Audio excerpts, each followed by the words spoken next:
station. 19. Maybe to get the first down, if not the touchdown, but they will go for it right here for the 3 points. 27-yard attempt by Fritsch, who is 3 for 3 in the playoffs.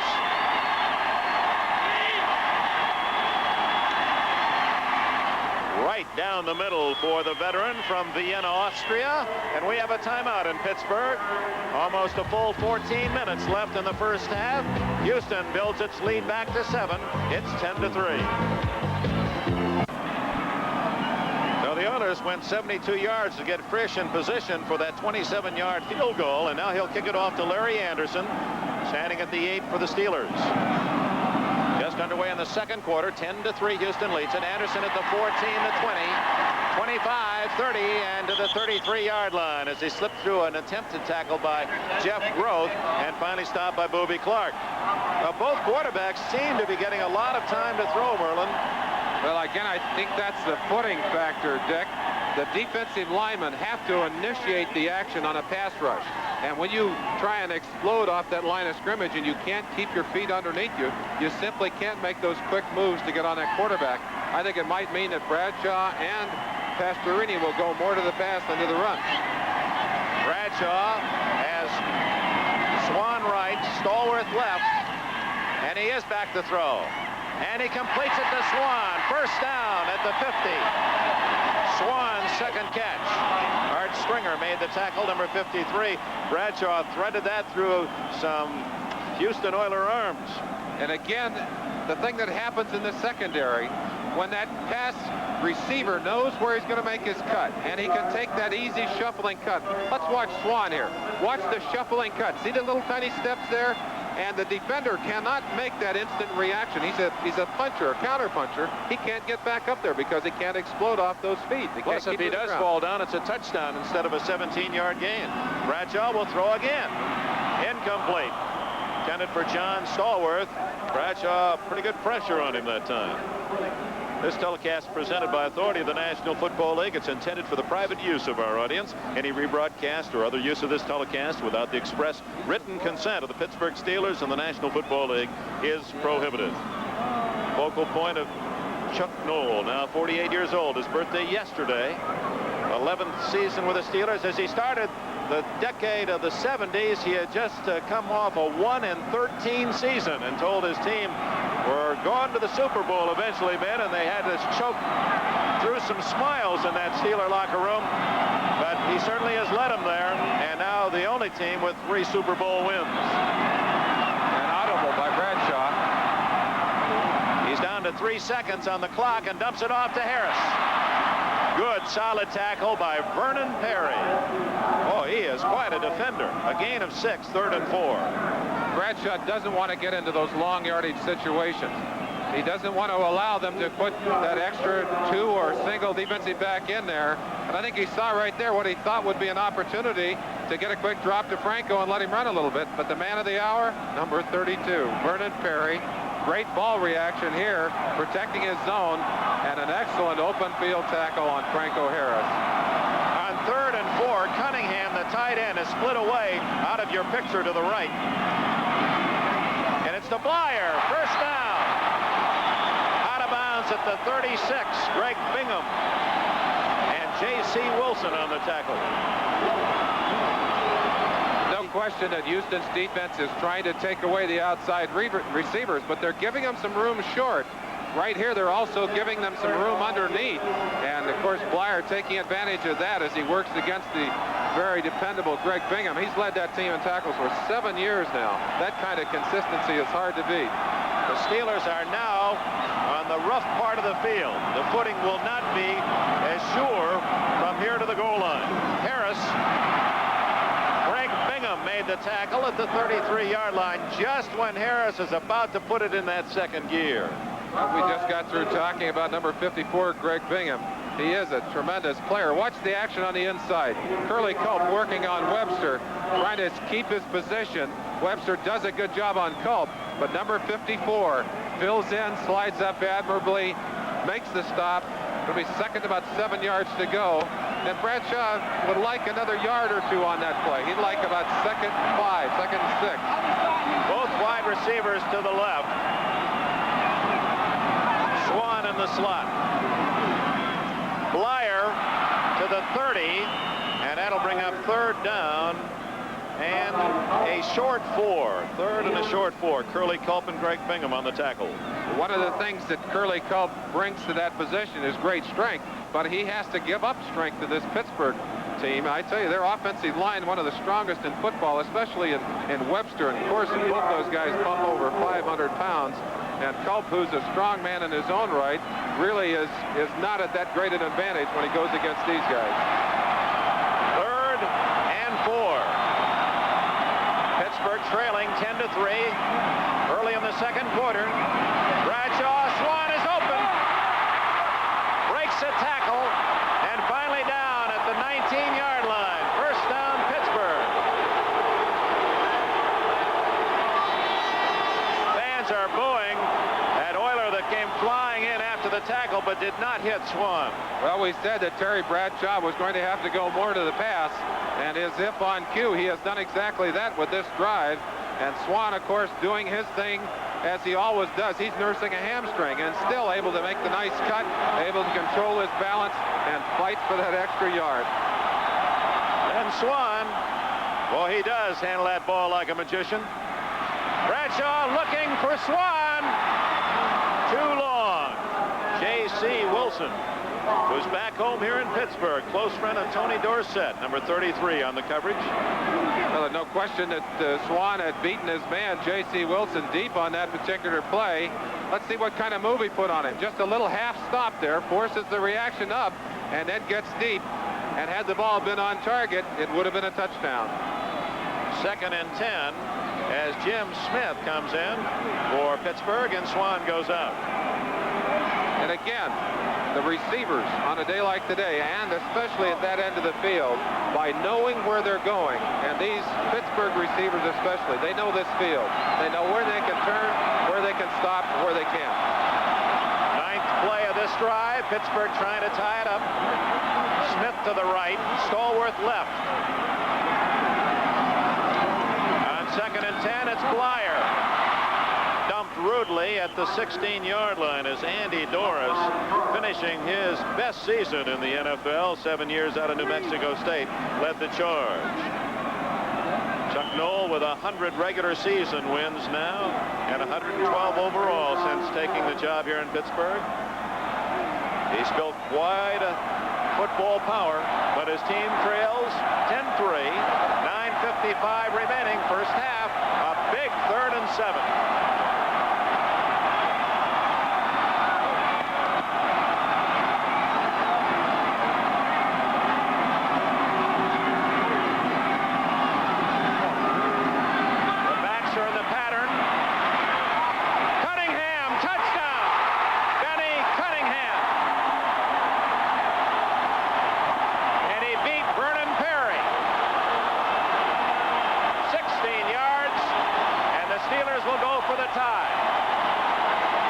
Houston Oilers doubling both outside receivers, trying to take them away from Bradshaw, and Bradshaw responding by going to the man who is single covered. Single covered by number 32, Vernon Perry, and the big play this time is not Perry's, it belongs to Cunningham, number 89. Cunningham at 6'5" and 247. Here's the try by Bahr, it's good!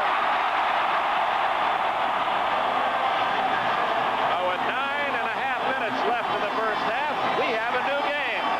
The Oilers and the Steelers with 10 apiece, Merlin. Perhaps ironic that that's the same kind of coverage and the same kind of pattern that Vernon Perry intercepted for the touchdown early in this ball game. This time, the touchdown belongs to the Steelers. You see right there that Cunningham had beaten Perry.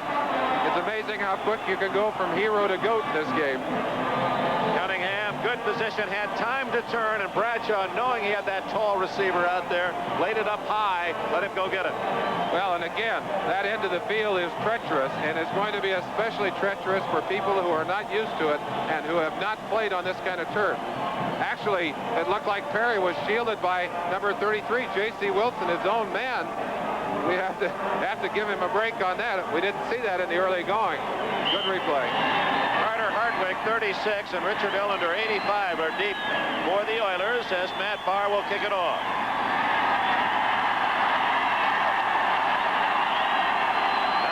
2:33 left in this first half. High but short. Hartwig at the 16, 20, and down at the 28-yard line. Wrestled down by Larry Anderson. Say next Sunday we've got a great lineup on NBC. We'll start the day with college basketball. 8th-ranked Purdue takes on 9th-rated Syracuse in a national telecast. Then at 3 on the season premiere of NBC Sports World, basketball of a different kind. The magic and hilarity of Meadowlark Lemon, Wilt Chamberlain, the Buccaneers. Basketball wizardry at its very best. Then at 4:30, the excitement of the PGA Tour. Great golfers, great entertainers, the Bob Hope Desert Classic. That's all next Sunday on NBC. Pastorini sends Castor in motion. Dumps it out to Tim Wilson. Breaks one tackle, but is down at the 29. Little, if any, gain. Dennis Winston and Ron Johnson collaborated on the stop. Neither team has really been able to establish a solid running game. Pittsburgh perhaps a slight advantage in that regard. Both teams have done their better work offensively through the year. Well, it's interesting to look back on the previous games between these two teams. The games that Pittsburgh has lost to Houston have been games that have been dominated by a Houston running game. 2nd and 10.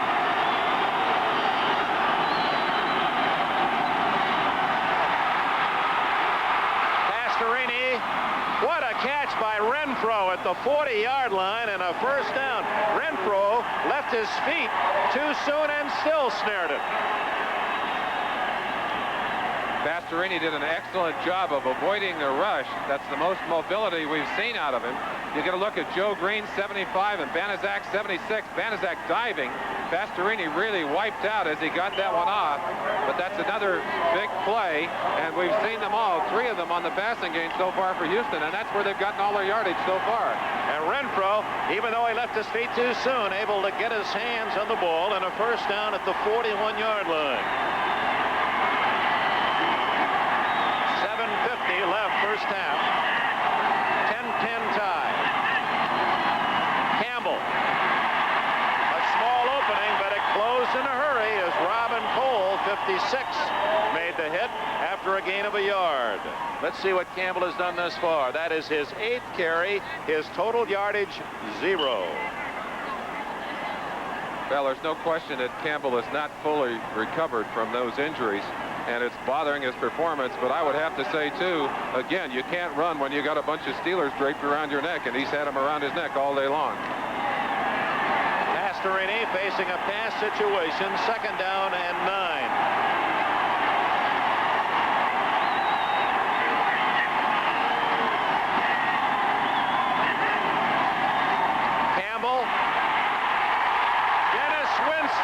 Drops Campbell for another loss. And that running back this year was Earl Campbell. Most of the defensive teams in the NFL, if they lose their #1 linebacker on the outside, as this team did in Jack Ham, are in trouble. But these guys just slapped Dirt Winston in there for Jack Ham, and he comes up with that kind of great play. The play before was Robin Cole, number 56, doing the same thing on Campbell. Ken Burrow apparently is re-injured himself. He has not played. Guido Merkins is in as the 3rd wide receiver on 3rd and 12. Coleman in motion.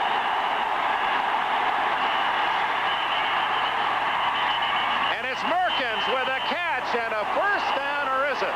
It's at the 49-yard line. It's going to be very close to a first down. I believe he's got it. Guido Merkins, who is the 3rd-string quarterback. But a flag is down.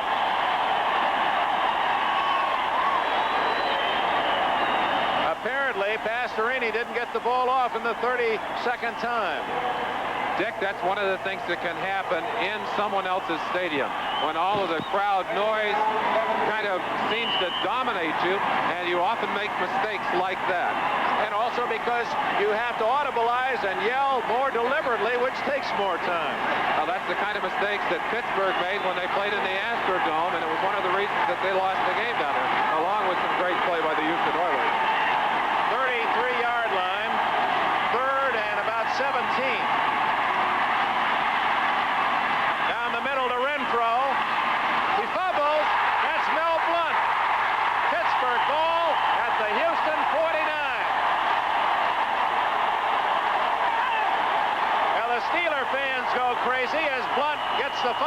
recovery. But one thing for certain, you'll never see Pastorini ever throw the ball better than he has thus far. He has been perfect. The Steelers have the ball. We have timeout. 6 minutes left in the first half. First turnover for the Pittsburgh Steelers as Renfro had the first down, tackled, lost the ball. No blunt recovered. It's a first down at the Houston 49 for the Steelers in a 10-10 tie. Cunningham, tight end, splits away. Both wide receivers, Swan and Stallworth, to the left. Franco gets 4 yards down to the 45. Going back to Dan Pastorini, he is 6 for 6, and he had another completion called back on a penalty. And we also talked about not only the fact that there were going to be turnovers, but the ball was going to be hard to hang on to. You see it right here. Renfro has a good grip on the ball, but he was caught changing hands with it. You saw him. He knew he was going to get hit, wanted to change hands, and it cost him the football. See right here, changing hands, shifting it over, and he got hit by Donnie Shell, number 31, right in the middle of the changeover. Now Shell forced the fumble. Blunt recovered. 2nd and 6 at the 45.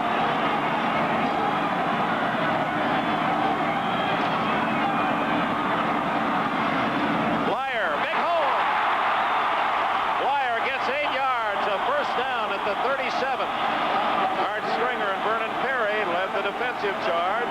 The Steelers in a 10-10 tie drive into Houston territory.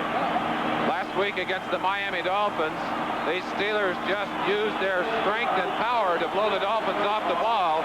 They do it right on this play as they open a huge hole in the middle of the line, and Bleier gets through there for big yardage. Down at the Houston 37. 4.5 minutes remaining in the first half. A 10-10 tie. Back upstairs. Been trying to get them people on the radio. Quick toss to Harris. Out of bounds, and a flag is down. Harris skipped out at the 30-yard line as he ran behind the block of 66 Ted Peterson. I think we're going to have a holding call over there. It's in an area where it's either a holding or there it is, yeah. Jim Tunney making the call, and Bradshaw is not going to be happy with that. That's going to move him back a good 10 yards. Big 10 yards, too. Again, they're down on the slick part of that field. That was a tremendous explosive charge by the Pittsburgh offensive line on that first down run by Rocky Bleier. They went right in behind number 47. During the run, 10 yards, still first down. Bennie Cunningham guilty of the foul. First down 20 at the 47 as Houston comes in with a 4-man front, 2 linebackers and 5 defensive backs. Steve Corson, an injured ankle, has been replaced by Jerry Mullins.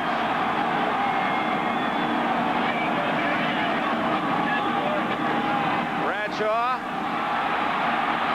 going long for Swan. Incomplete, but what a beautiful moment to watch as the graceful Swan made one of his patented time leaps and almost pulled in 6. Swan was a picture of concentration as he waited for that ball and timed his jump. Bradshaw has the ball slightly off target. Swan adjusted beautifully, and right there, I think he makes the catch if he doesn't get hit on cue by number 33, J.C. Wilson. Wilson is out of the picture. He's beaten altogether. Watch him come back in and hit Swan right at the last critical second, and Swan knew it. He said, I could have had that if you hadn't bumped me. He would have, too, right there. Another beautiful shot of it. Tremendous concentration on the ball. The way Swan hangs in the air, he is really an athletic marvel. Swan unhappy that he didn't come up with a touchdown, but that man made a fine defensive play. J.C. Wilson hits 2nd and 20 at the 47. That's a big recovery. He was out of position. Screen to Harris. 45, 40. He's all the way to the 32-yard line. A gain of about 15 yards. Sam Davis, the offensive captain, the guard, number 57, threw a key block. The same kind of play we saw Houston run for big yardage earlier in the game. Again, the play acting by the quarterback to pull the defensive line in. Brazil had a chance at it. Expected Franco to cut back. Franco just outsmarted him, stayed to the outside, and with the bad footing, Brazil was beaten. Franco was down there for a big gain, but they do have a critical third down here, and I don't think they're yet in field goal range for Bahr. 3rd and 5 for Bradshaw. 10-10 tie. Clock down to 3:25 left in this half. Harris. First down at the 21. A patented Harris run, picking his way through the middle of that Houston defense. Well, these Pittsburgh Steelers, they'll trap you when you get off the bus and you come into this town. And they run that inside trap better than any team in football. Right here, number 72, Mullins, gets the trap, makes it possible for Franco to cut back into the open territory. And as we said earlier, he's the finest cutback runner in football. Great job by Webster on Culp, keeping him off the backside. But look at that cutting ability by Franco Harris. On first down, Bradshaw. Into the end zone, Stallworth. John Stallworth. And Pittsburgh takes the lead for the first time.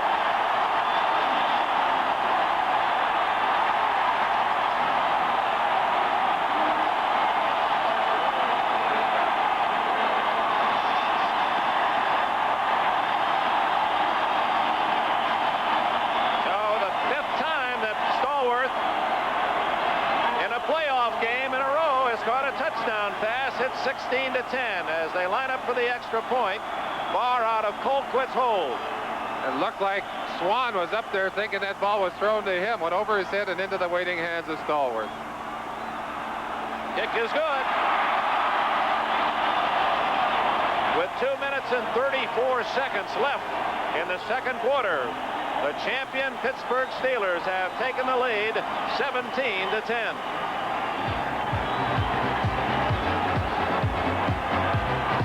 New York, as the Oilers near the end of the first half trailing 17-10. They're still better off than they were a year ago. A year ago they were losing 14-3 when Ronnie Coleman fumbled this ball. It set up a touchdown pass of Bradshaw to Swan, made it 21-3. The Steelers went on to a 31-3 halftime lead. Let's go back to Pittsburgh. Okay, Bryant, 17 points scored by the Steelers in the last minute of the first half last year, and the Oilers want to protect against that now, and we're in about the same situation. 2:34 left in the half. The Oilers trail 17-10 as Bahr kicks it off. Good kick. Ellender at the 10. And he's down at the 29-yard line.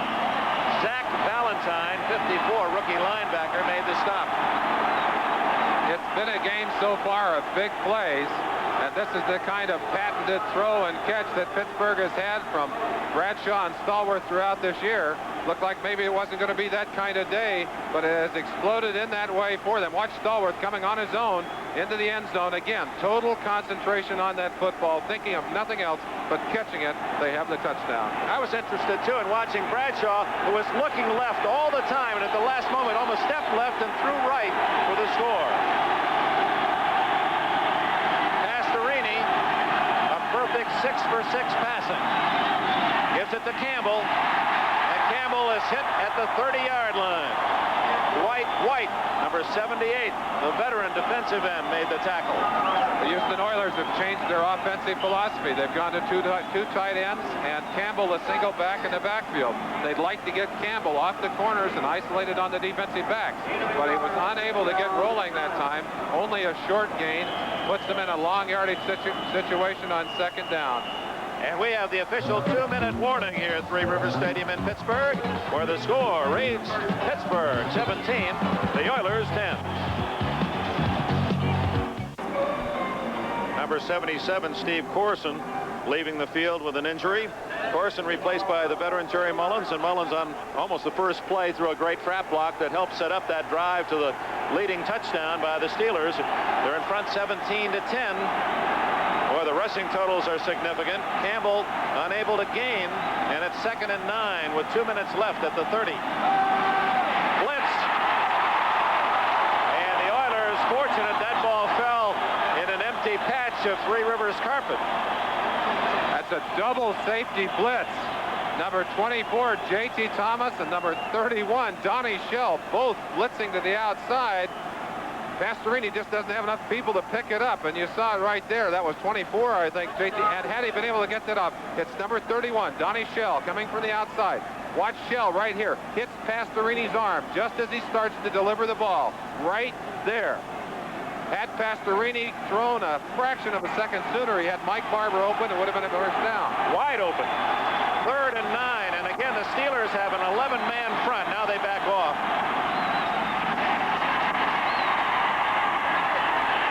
Intercepted. 49, Dwayne Woodruff, the rookie from Louisville, has the ball. And with 1:48 left, the Steelers have a chance to pad the lead. That looked like an interception as soon as it left his hand. The ball never should have been thrown. I'm sure that Pastorini knows that. And that's the first bad pass he's thrown in this half. Timeout. Pittsburgh with plenty of time to add to a 17-10 lead. Rookie Dwayne Woodruff, number 49, had 1 interception during the year. He saved some big plays for the playoffs in Pittsburgh, and this could be a very important part of this game. With 1:48 left in the first half, Pittsburgh has scored. A quick turnabout on the interception. Now they go for more. Franco Harris. And an excellent play made by number 59, Ted Washington, the outside backer from Mississippi Valley. And Harris is stopped for no gain. Let's go back a play and look at the critical action. You see Mike Barber trying to save a little bit of pressure on his quarterback, cuts the legs right out from underneath the rush, but the ball there, and I think what happened, Dick, they suckered Pastorini into a back to live action. Harris on the little checkoff pass is down at the 50-yard line. Pittsburgh calls time. Toni is going to tick off a few seconds because in essence Pittsburgh did gain an advantage there. Toni was saying start the clock, but the clock was not starting, at least the one up on the scoreboard. Now they run the clock at 41, 39. That's what they've done. It's down to 34. On 2nd and long, Harris again gets to the 43 of Houston. Greg Bingham running into one of the officials and goes over to see if he's all right. He is.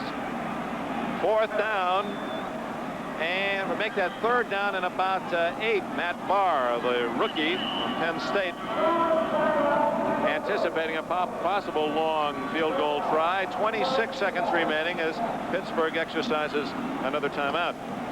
Pittsburgh has demonstrated the ability to move the ball down the field, but still, the story of this first half is a story of big plays, Dick. The big interception to start it off for Houston, and their whole productivity based on throwing the football on offense, not on running it. They have really been shut down. And Bum Phillips, the headmaster of the Oilers, has to be concerned. Earl Campbell has been held to literally nothing in this first half by that steel curtain. Say tonight, folks, on the big event, dramatic 3-hour world premiere, Carl Malden as Skag. He's a Pittsburgh steel worker, man who fights for what he believes in and believes in his family. A story of survival and a lot more. It's been critically acclaimed. Those who have seen the early editions, the preview editions, why don't you join us tonight? Carl Malden is Skag tonight on NBC. Well, I have to enjoy Carl Malden as an actor. I get my work in as a thespian. I enjoy watching him work. He's really a pro. 44-yard line. Pittsburgh has the ball in Houston territory. 3rd and 9. And look at that statistic. The National Football League's top rusher held to a -2 in this first half. Makes you wonder if Bum Phillips won't go to maybe some fakes to Campbell and give the ball to someone else the way Pittsburgh is keying on him. Well, they're going to have to do something because what's happened right now is Pittsburgh's balance and Pittsburgh's strength is beginning to pay off big for them. The clock is being wound down to 21 seconds, and that is the official time. 21 seconds. Jim Toni indicating the clock. He's actually ticked off another 3 seconds down to 21. That has to do with that delay of 2 plays ago that we talked about. Bradshaw, 3rd and 9.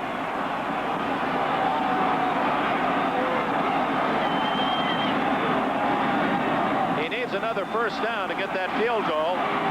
Harris to the 40 and out of bounds. He may have the first down at the 34. Harris has done it again with 13 seconds, and he also stopped the clock. We talked about Franco Harris's ability to run on this field, and he continues to amaze me. How is it that he can run at full speed and keep his balance and make the cuts? And Earl Campbell, who is one of the most unbelievable runners I have ever watched carry a football, cannot keep his feet underneath him today. I think it's just a difference of style. The fact that Franco runs straight up, has his feet on the ground, and has control of everything he does. Where Campbell runs with that forward body lean. Well, he's laid almost out on his stomach when he's running at his best. 13 seconds left. Bradshaw to Bleier. First down at the 23-yard line. 7 seconds left. And here comes the field goal unit for Pittsburgh.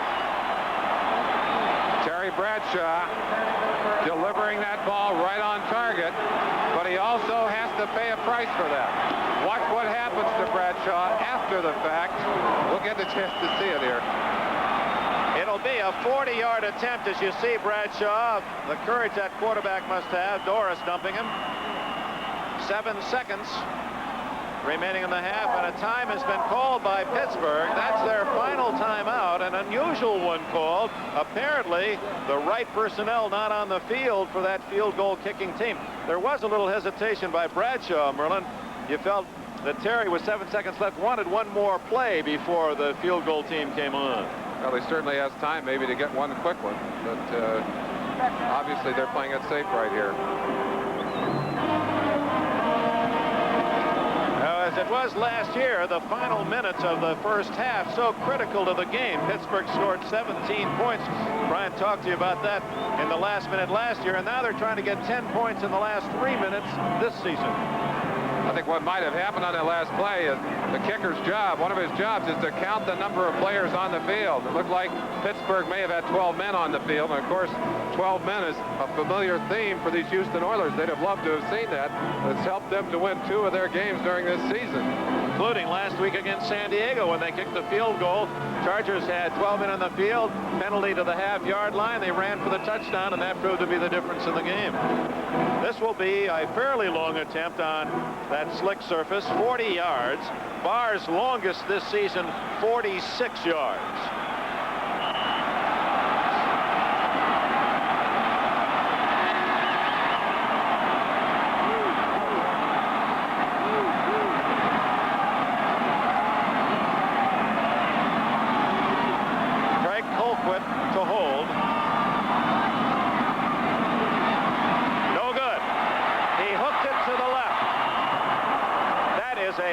Big miss for the Houston Oilers. They can now go into the dressing room down by only a touchdown. There's still 2 seconds left, and Houston will have one more play before the gun. Well, big emotionally, because it would have given them a 10-point lead, and also they'd fought down the field under what appeared to be very adverse circumstances, fighting the clock. Bradshaw doing an excellent job of using his time and using his receivers well, getting them out of bounds, getting the clock stopped. But they didn't get the payoff. They didn't get the points at the end of the drive. Well, the Oilers will have that final play. See what Bum Phillips has ordered. Both Renfro and Castor are left. Barber, the tight end, anchors the line to the right. And Campbell gets one final call. And down he goes after a short gain. Lauren Taves, 51, made the tackle, and that's the end of the first half in Pittsburgh. Struck quickly and early on Vernon Perry's 75-yard touchdown with an interception, but Pittsburgh came back in the second quarter and lead at the half by 7. With the score tied 10-10 following a turnover, Terry Bradshaw goes to the air, finds the Steelers' most valuable player this past season, John Stallworth, touchdown. The Steelers take a 17-10 halftime lead today's AFC Championship game. Hello again, everyone. I'm Brian Gumbo. Welcome back to NFL 79. Halftime today's game, it's 17-10. Steelers enjoying a better than 2-1 advantage in total yardage so far. We'll have halftime highlights and a flashback to the old days of the AFL. All that and more after these messages from your local station. Carl. Time today's AFC Championship game. The Pittsburgh Steelers out in front of the Houston Oilers, 17-10. Today's game, the 20th AFC Championship, should say the 20th American Football Championship. Back in the old days, the AFL used to get together for some slam-bang affairs. Lenny Dawson, a part of many of those affairs. When the American Football League first began 20 years ago, most of the teams played in stadiums like this one. rickety old high school or college fields that barely held 25,000 fans. Jefferson Stadium, Frank Ewell Field, the Polo Grounds. Most of these places are now just memories. But on those fields, a league was born, and some of the most exciting championship games ever were played on them. The very first American Football League championship was on New Year's Day, 1961, with the Houston Oilers defeating the then Los Angeles Chargers 24-16. In 1962, my team, the Dallas Texans, faced the Oilers. The game went into overtime, and for some reason, our captain, Abner Haynes, won the toss, but chose to kick off.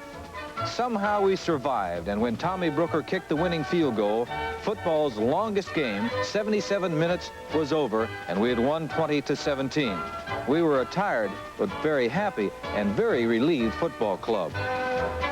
In 1964, the Chargers took on the Buffalo Bills and were in command until Buffalo linebacker Mike Stratton made what is regarded as the most famous hit in AFL history. It knocked Charger star Keith Lincoln out of the game. Without him, San Diego sputtered and Buffalo became the new champ. By 1966, those Dallas Texans I used to play with were called the Kansas City Chiefs. We went up to Buffalo for the championship and beat the Bills to earn the right to play in the first Super Bowl. One of the greatest individual efforts I ever saw was Mike Garrett's fourth quarter touchdown run.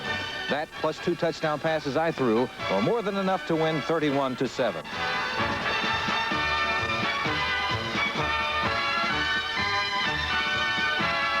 2 years later, in 1968, the New York Jets and Oakland Raiders played perhaps the best game in the AFL Championship Series. It was a seesaw battle that wasn't decided until the final minutes when Joe Namath hit Don Maynard with the winning touchdown pass. The Jets triumphed 27-23, then went on to win the Super Bowl. In 1969, the Chiefs became the first wild card team to go all the way to the Super Bowl and win. First, we beat Oakland in the championship thanks to a great defensive effort and some timely plays from our fullback, Robert the Tank Holmes. Our 17-7 victory sent us to the Super Bowl, and we beat Minnesota. But winning the last AFL game ever played made us just as proud. In 1970, the leagues merged. The AFL became the AFC. The stadiums were now plush and modern, holding 50,000 or more. But the games were just as exciting, the rivalries even more intense. Between 1970 and 79, 3 franchises dominated play: Miami, Oakland, and Pittsburgh. Not once in those 10 years was there a title game without at least one of those teams participating. Miami won the first of 3 consecutive AFC championships in 1971 when they beat the Baltimore Colts 21-0. The most memorable play of the game was number 40, Dick Anderson's interception return for a touchdown. No less than 6 other Dolphins threw perfect blocks to clear a path to the end zone.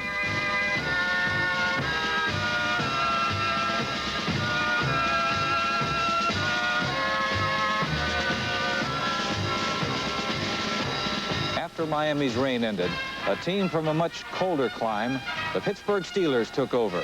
They beat the Raiders twice for the AFC crown.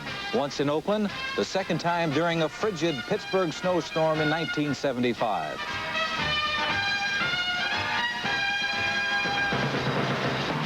Pittsburgh's string was finally broken in 1976 by the Raiders, but Oakland stayed on top for only 1 year.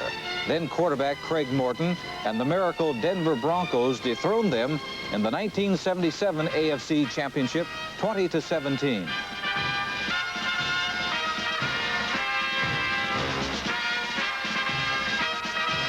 Denver's reign was just as brief. In 1978, Pittsburgh regained the AFC title by trouncing Houston 34-5. Today, these same 2 teams meet for the 20th AFL-AFC Championship game. The 1960 winner's share of $1,000 has grown to almost $10,000. Whoever earns it today will be capping off a 20-year heritage of a great pro football series. Indeed, a great pro football series. 20 years of American football championships. The Oilers and Steelers following in that tradition today. We've got a good one going. Steelers. As we ready for the second half, Pittsburgh leading 17-10. There's the report card. First 30 minutes. Incredible that the best rusher in the NFL for this season the 4th best rushing team in the NFL, held to 2 yards rushing in the first half. And those 99 yards, that's even deceptive because most of that on 3 big pass plays, 1 screenplay. Bradshaw and his Steelers, on the other hand, have grounded out pretty well. 251 yards total offense, and it's pretty well balanced, as you can see. Well, you prorate that for a game, that's over 500 yards in offense for Pittsburgh, whereas Houston would be under 200. Houston will get the ball first. Had it not been for Vernon Perry's touchdown with an interception, game would not be in Houston's grasp. At 17-10, they're still in it. Bahr hits it high. Ellender wants it at the 9. Richard Ellender to the 22-yard line.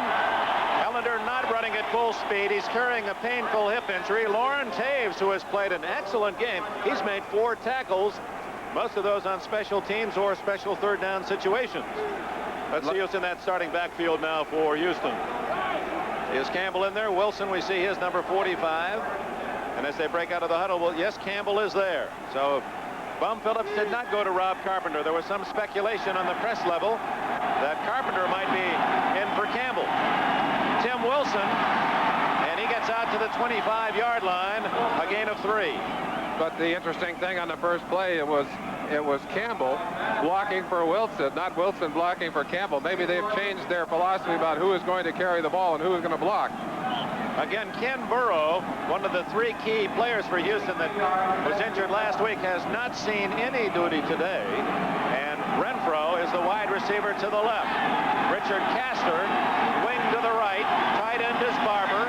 2nd and 7. Campbell, that's his biggest gain of the day, out to the 32-yard line and close to a first down. Very close to a first down, as you said, Dick. And Earl Campbell has got to be thrilled. He finally got a little bit of daylight, gets away from Banaszak, 76. Number 56, Robin Cole, gets tackled, almost slid for the first down. They're going to measure it. Watch Jack Lambert, 58, steps in and slides to the open area, sees Campbell breaking clean, and makes a very sure tackle on Earl's legs. It will be a Houston first down. We're pleased to have Sam Rutigliano, the Cleveland Brown head coach, with us in our NBC booth, and congratulations to Sam on his honor, AFC Coach of the Year. And one of the comments he made to us was that on top of everything else that Pittsburgh does well, they just tackle so well. You'd think you've got a big play going, and you saw Lambert, that little extra that might have saved a long gainer. First down. Oh, my! How do you do? Joe Green meets Earl Campbell. Joe Green has been around a long, long time, but he has played the running game this year as well as he ever has, and you cannot play the running game and Earl Campbell any better than that. Isolation on number 75 right there. Just beats the block by Fisher on the line of scrimmage and nails Campbell in the backfield. Joe Green, many times an All-Pro, and that was a big hit. Brings up 2nd down, 12. Pastorini to Renfro, incomplete. Renfro had gotten behind Mel Blount, but the pass was wobbly and short. Pittsburgh going to the blitz again. Donnie Shell, number 31, blitzing to try and put pressure on Pastorini. Pastorini really is their trump card right now. You get a quick look at Renfro. Renfro had enough room, could have made the catch. The ball thrown short, I think because of the pressure caused by the blitz on Pastorini. 0-0, Ken Burrow coming back from the locker room. On that same pattern, Burrow has better deep speed. 3rd and 12. First possession of this second half. That's Rob Carpenter in motion.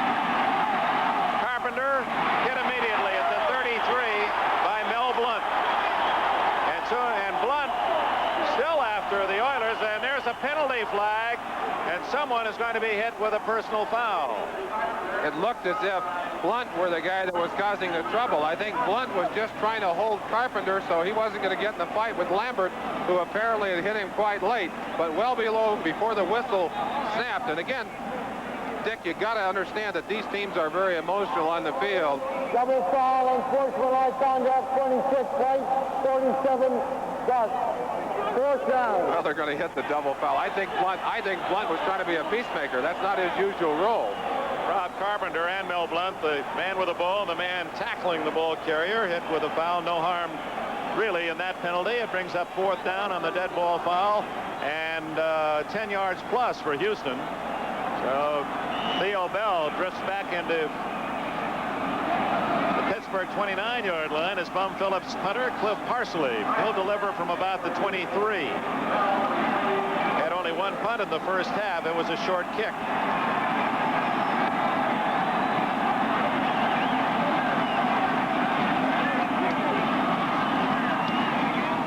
Short again. Bell on the run, fumble, and who's got it? Bell or the Oilers? They both have their hands on it. The ruling is Houston.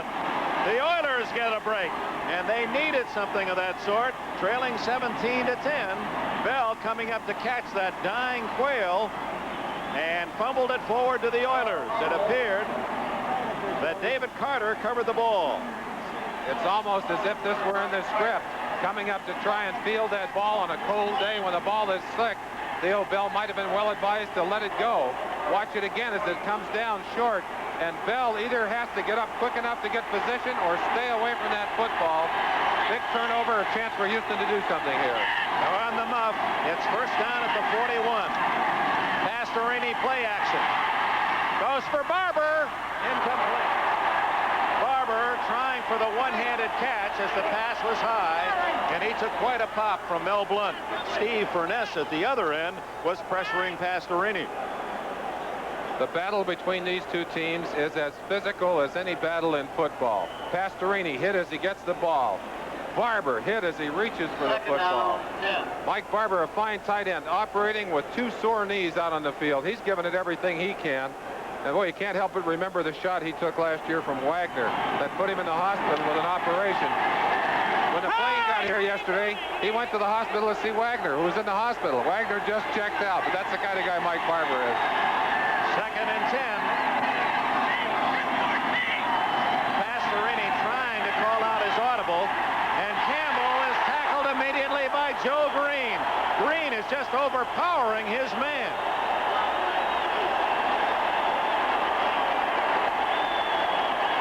Line is the steel curtain, and Joe Green carries the keys. He opens all the doors. Well, Joe Green is playing against a fine guard in Ed Fisher, who's had a great year, but somehow there must be some extra oxygen for him during these playoff games. He has really got the blood pumping and the adrenaline pumping for this one. 3rd down, 14 at the Pittsburgh 45.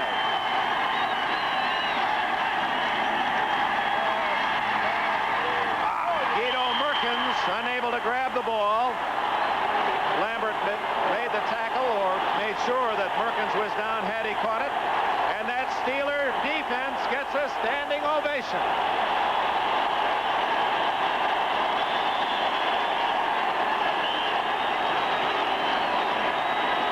Three plays after the fumble of Bell's was recovered at the 41. Houston has to kick on 4th and 14. Merkins trying to run with that football before he got it comfortably into his hands. Parsley to kick. Bell will get another chance. That's the best kick today by Parsley. To the 7, 10, and down at the 14-yard line. Fine hit made by number 50, Darrell Hunt, the former star at Oklahoma. The sad thing, that's the first good field position that Houston's had all day. They've lost the opportunity. 11:48 left in the 3rd quarter. The Steelers lead by 7. Pittsburgh Pirates' Willie Stargell, he came in disguise as a Houston Oiler fan. You know where his heart is, right here in the Steel City. Well, they bill it as the city of champions, and the Oilers would like to change part of that championship image if they can unseat them today. But so far, the Steelers doing pretty well to keep their reputation intact. Bradshaw sets his line at the 14. First possession for the Steelers. Bleier and Harris behind him. Stallworth left, Swan right. Harris out to the 16 and pinned there after a gain of 2. Greg Bingham, 54, with a hit. Frustrating day for Earl Campbell. He knew the road to Pasadena went through Pittsburgh. Well, a lot of big chuck holes here at Three Rivers. He just can't get himself at full speed. We're having a few mechanical problems here in the stadium. The phones on the Houston side, the phones that carry their information to and from the press box have gone out. And the officials, in a ruling that really stands for equity on the field, have ordered the Pittsburgh coaches to put their telephones down. So there are no headsets. They're using signals on the sideline to communicate. Back to the good old days, 2nd and 8. Bleier hit, and he gains nothing. Good defensive surge by the Oilers. Andy Doris, 69, 53 Stringer, and 54 Bingham, all in on the play. Well, they must have cleared up the problem. I see George Perlis and some of the other coaches putting their headsets back on. Bum doesn't wear one of the headsets. Feels it interferes with his concentration on the game. But most of the assistant coaches, as you see them putting on their headsets over there, will be in communication with the coaches upstairs who have a better view of the game. 3rd down and 7 for the Steelers at their 17.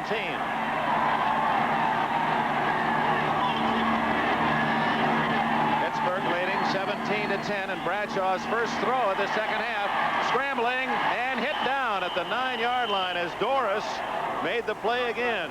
He was drafted by Cleveland in 73, played for a while at New Orleans, was kind of scrambling for work. He's really found himself in Houston and has had an outstanding year at left end.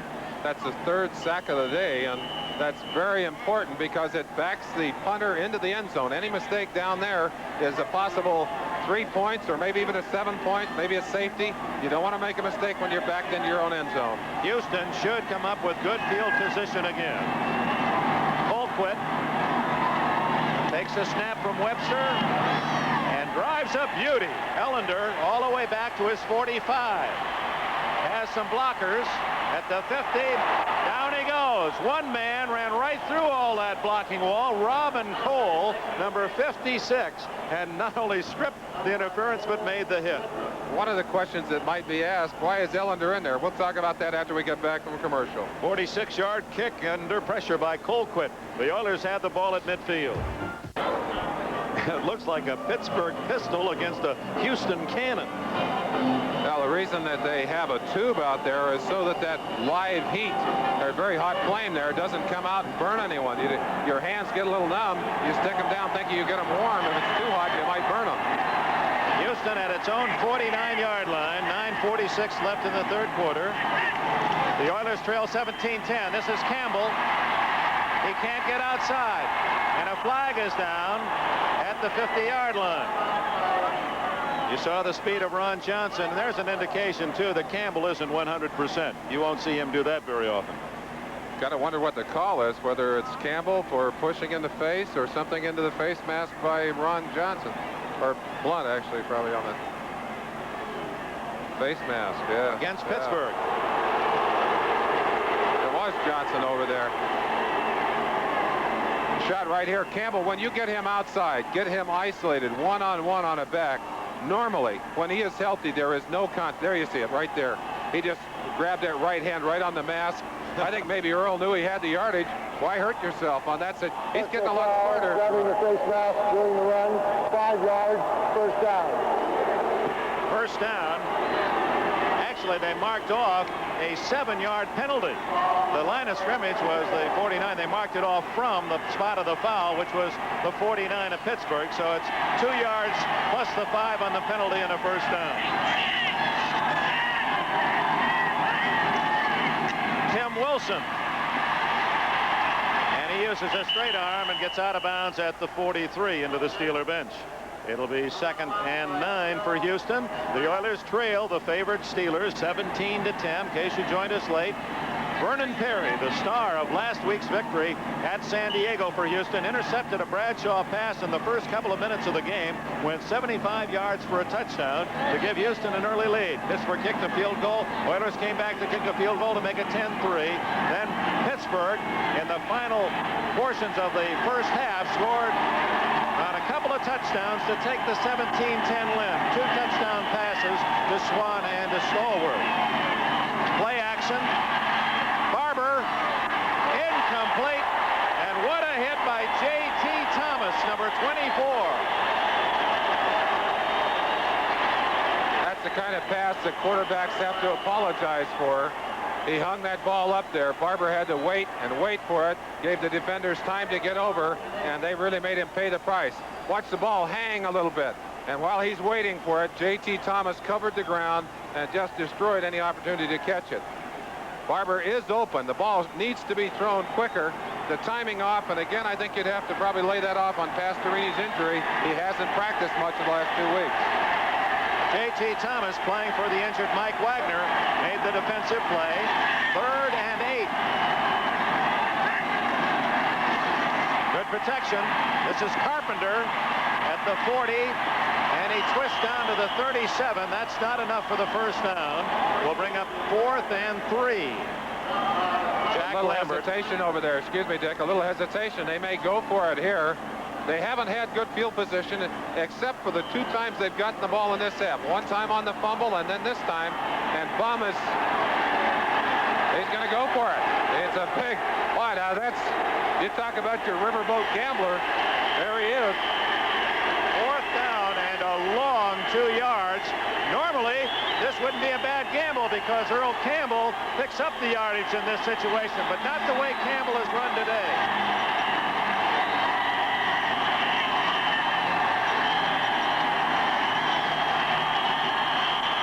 Campbell. It's going to be very close. Campbell, that was one of those patented lower the shoulder and fight for a yard, and a flag is down. Well, and that's the kind you hate to see right there. Got to get a little extra. Apparently Pittsburgh, with all the noise here, Houston didn't get the play off in its 32nd allotment. That's twice today. Now Bum almost has to punt. 30 seconds is expired. It'll still be It looked for a second as if Bum Phillips has gambles. Of course, we looked at that gamble he made last week when he refused the 3 points and went for the 7, provided himself the winning margin in that game against San Diego. It looked like the gamble here, which was one that would be questioned by many coaches, was going to be successful, only to be taken away by a delay of game penalty. Theo Bell at the 10. Parsley aims it toward the sidelines, and it dies out of bounds around the 20-yard line. They mark it at the 21, so Parsley does not get a good kick. He had been kicking brilliantly in the first 2 games of this in the playoff series. 8:24 remaining in the 3rd quarter. Pittsburgh leads 17-10.